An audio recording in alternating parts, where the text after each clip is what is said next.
અમરેલી જિલ્લાના બગસરા તાલુકાના માવજી જેવા ગામે પ્રાથમિક શાળા ખાતે તાલુકા કક્ષાના 76મા પ્રજાસત્તાક દિનની ઉજવણી સાથે અવનવા દેશભક્તિના સાંસ્કૃતિક કાર્યક્રમો યોજી તિરંગાને સલામી આપવામાં આવી હતી. બગસરા તાલુકા કક્ષાના 76મા પ્રજાસત્તાક દિનની પર્વની તાલુકા કક્ષાનો માવજી જેવા ગામે આવેલ પ્રાથમિક શાળા ખાતે મામલતદાર પ્રશાંત ભીંડીના વરદ હસ્તે ધ્વજવંદન કરી સલામી આપી મામલતદાર પ્રશાંત ભીંડી દ્વારા દેશવાસીઓને સંબોધન કરવામાં આવ્યું હતું. પ્રજાસત્તાક દિવસની ઉજવણી પ્રસંગે દેશભક્તિના અવનવા સાંસ્કૃતિક કાર્યક્રમ યોજીને દેશભક્તિમય માહોલ જોવા મળ્યો હતો. તો બગસરા પોલીસ સ્ટેશનના પીઆઈ સાળુકી અને પીએસઆઈ કમલેશદાન ગઢવી સહિત પોલીસ સ્ટાફ પરેડ કરવામાં આવી હતી. તો ધ્વજવંદન અને અંતે વૃક્ષારોપણ તેમજ વિદ્યાર્થીઓને સન્માનિત કરવામાં આવ્યા હતા. આ તકે મામલતદાર પ્રશાંત ભીંડી, ભાવેશ ડોબરિયા સહિત શાળાનો સ્ટાફ, તાલુકા પંચાયત અને અધિકારી પદાધિકારીઓ સહિત ગામ લોકો અને વિદ્યાર્થીઓ ઉપસ્થિત રહ્યા હતા.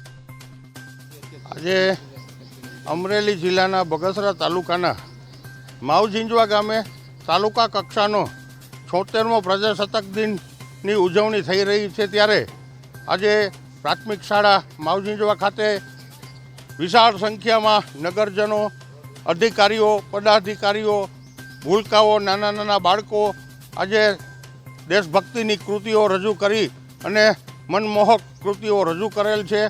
મોટી સંખ્યામાં નગરજનો પણ ઉપસ્થિત છે, પદાધિકારીઓ, અધિકારીઓ પણ આજે હાજર છે.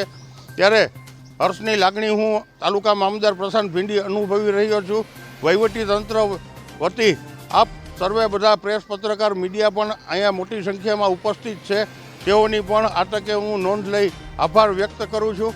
આજે સમગ્ર વહીવટી તંત્ર બગસરા તાલુકાનું અહીંયા ઉપસ્થિત છે અને આ કાર્યક્રમમાં નાના નાના ભૂલકાઓ અતિ સુંદર કૃતિઓ રજૂ કરી રહ્યા છે અને લોકો પણ શાંતિપૂર્વક રીતે નિહાળી રહ્યા છે. ત્યારે ફરી આ તકે હું સર્વેનો આભાર વ્યક્ત કરું છું. અશોક મડવર સાથે CN24 ન્યૂઝ અમરેલી. હવે જુઓ દેશ દુનિયાની તમામ ખબરો તમારી આંગળીના ટેરવે. ઉઠાવો મોબાઈલ અને Google Play Store પરથી ડાઉનલોડ કરો અમારી CN24 ન્યૂઝ મોબાઈલ એપ.